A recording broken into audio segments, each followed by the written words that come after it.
আর এই যে দুনিয়ার ভান্ডার নেওয়ার মানসিকতা, এগুলো ত্যাগ করেন। শুনতেছি কেউ বলে আবার আত্মহত্যা করে ফেলবে, এমন ধমকি দিচ্ছে ভিডিওর মধ্যে। হ্যাঁ, আরে ভাই, 3,000 টাকা না হলে কি তোমার জীবনটাও নষ্ট করে দিবা? এটা আবার কোনো কথা নাকি? হ্যাঁ, তবে সরকার একটা ভুল করতেছে, যারা নাকি পয়সাওয়ালা লোক তাদের ঘরেও ঢুকা দিচ্ছে ভোটের আশায়, মনে হয় যে ওরা তো ভোট দিবে না।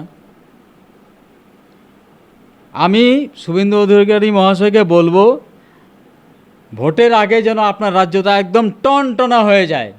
এই টাকাগুলো দিয়ে আপনি ওইখানে খাটান, বিভিন্ন কোম্পানি খোলার চেষ্টা করেন, সরকারি তরফে দরকার পড়লে কোম্পানি খোলার চেষ্টা করেন, সেখানে লোককে কাজ দেন। ঠিক আছে, আমাদের 100 দিনের কাজেরও দরকার নাই, আমাদের লক্ষ্মীর ভাণ্ডারও দরকার নাই।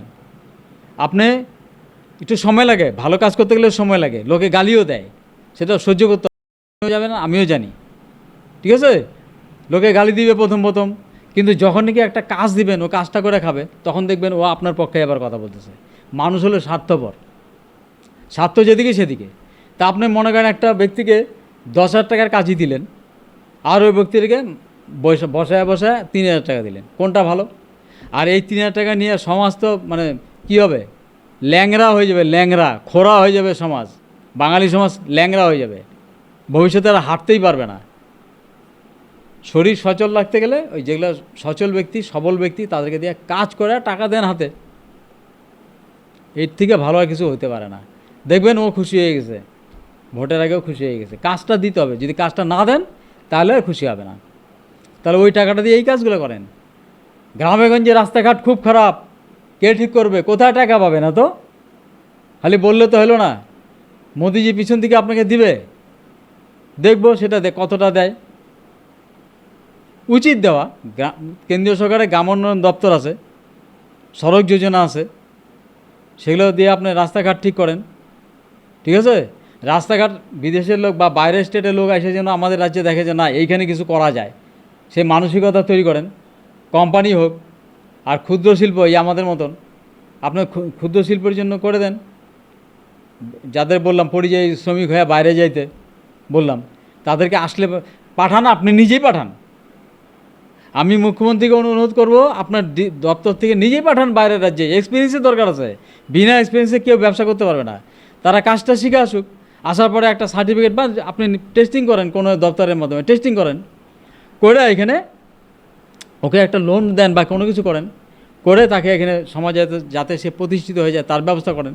দেখবেন সেটা কীরকম চলে। আর বসায় বসায় টাকা দিবেন তো একদম কোমর ভেঙে যাবে বাঙালির। ঠিক আছে, আমি কিন্তু রিসার্চ করি। আমি কয়েকদিন আগে গেছিলাম এই যে উত্তরবঙ্গ কৃষি বিশ্ববিদ্যালয়, হ্যাঁ, সেখানে গিয়ে আমি একজন প্রফেসরের সঙ্গে কথাবার্তা বললাম, আচারের ব্যাপারে গেছিলাম। যাই হোক, আমি এমন ক্ষমতা রাখি, আমার উত্তরবঙ্গে কিন্তু প্রচুর কুলের গাছ হয়, প্রচুর হয়, এবং গাছ আপনি মারতে পারবেন না। আমি চেষ্টা করলাম যাতে আমাদের এখানে কৃষকরা এই কুলের চাষটা করে, তেঁতুলের চাষটা করে। এখন অর্থকরী ফসল তো এগুলো, ঠিক আছে, এগুলো অর্থকরী ফসল কিন্তু। তা সেইটা ওখানকার যে যোগাযোগ যদি কেউ করে ওনাদের সঙ্গে, আমি এইটাই বললাম ওনাকে যে আপনারা যদি সঙ্গে কেউ যোগাযোগ করে, আপনারা মানে কৃষকেরা, তাদেরকে বলেন তো এই এই চাষগুলো করতে, আমি নিজে টাকা দিয়ে কিনে নেব। হ্যাঁ, তো কথায় কথায় উনি আমাকে ফিল্ডে নিয়ে গিয়ে দেখালেন যে কার পাশে চাষ করছে উনি আর কি। তো আমি বললাম খুব ভালো কথা। এই ধরেন এই এটা ধরেন 1980 সালের কাছাকাছি, ওই সময় মানে এই মাইলো ঠেলো এগুলো আসতো না, ওই সমস্ত জায়গা থেকে জোয়ার বাজরা, তার থেকে কিছু বিচি আসছিলো, কার্পাসের বিচি আমাদের বাড়ির চারপাশে পড়ছিল, কিছু কার্পাস গাছ হয়েছিল। এখনও আমার মনে হচ্ছে আমাদের কুচবিহারের মাটিতে মানে কার্পাসের যে কলাটা হয় তার ভিতরে যতটা তুলা ছিল আমার মাথায় আছে, এখনও ভুলি নেই। এইবার এই বছর 3-4 আগে আমি গেছিলাম মুম্বাই। তো ওই মহারাষ্ট্র যাওয়ার পর, মহারাষ্ট্র মানে মাঠের পাশ দিয়ে যাচ্ছি, দেখলাম তুলার ক্ষেত। আমি গাড়িকে ড্রাইভারকে বললাম গাড়িটা দাঁড় করা হতো, দাঁড় করা হলো। তারপরে আমি তুলার খেতে গেলাম, তো দেখলাম ওখানকার যে কলাটা, যে তুলাটা, কার্পাস তুলের যে কলাটা আমাদের কুচবিহারে যেটা হয়েছিল তার থেকে ছোট, ওগুলোই মহিলারা তুলে তুলে সব বস্তার মধ্যে ঢুকাইতেছিল। তাহলে আমাদের কুচবিহারে কিন্তু কার্পাস চাষের প্রচুর সম্ভাবনা। আমি এখন সেই অভিজ্ঞতা থেকে বলছি। কার্পাস গাছ কুচবিহারের লোক লাগায় দেখুক, ভালো বড় বড় কলা হবে, তার মধ্যে প্রচুর তুলা হয়। ঠিক আছে, তাহলে এখানে যদি তুলাটা হয় তাহলে এটা কিসের সঙ্গে লিঙ্ক পেয়ে গেল? গার্মেন্টস ইন্ডাস্ট্রির সঙ্গে কিন্তু লিঙ্ক পাওয়া গেল। আবার কুচবিহারের মাটিতে 7 মাইল দিনাটা অঞ্চলে যে পাটটা হয় না, সেই পাটটাও কিন্তু অনেক উন্নত মানের। সেই পাট এবং তুলা দুইটা মিক্সার করে কিন্তু সুতা হতে পারে এবং তার থেকে গার্মেন্টসের বিশাল ইন্ডাস্ট্রি দাঁড়াতে পারে। কেউ কি খেয়াল করে কথাগুলো? যারা বাঙালি বিজনেসম্যান আছে আর যারা বাঙালি শিল্পপতি আছে, তারা কি জিনিসটা খেয়াল করে? দুনিয়ার অপদার্থ এখানে মন্ত্রী কিছু মানে কোনো নলেজ নাই, কোনো কিছু নেই, এখানে মন্ত্রীগিরি করে। এখানে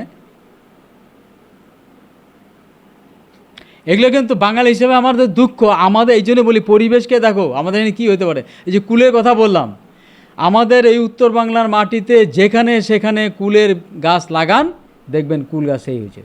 তবে দেখবেন আশেপাশে কুচবিহারবাসী, যদি কেউ শোনেন এই ভিডিওটা, আপনাদের আশেপাশে যত রাস্তার ধারে কুলের গাছ দেখেন, এই কুল দিয়ে কিন্তু আচার বানানো সম্ভব না। যদি এই এক্সপিরিয়েন্স নিতে চান, আমার সঙ্গে কথা বলবেন। নিচে দেখেন স্ক্রলে আমার নাম্বার চলছে। ঠিক আছে, কোন কুল দিয়ে আচার হবে সেটা আমার থেকে ভালো কেউ জানে না। ঠিক আছে, আমি বলে দিব, ওইটা চাষ করেন, কুল ফলান, কুল এবার আপনি শুকান, শুকায় আমার কাছে আসেন, কুল নিয়ে আমি আপনার কুল কিনে নেব। শুকনা কুল লাগবে, কাঁচা কুল আমি কিনি না।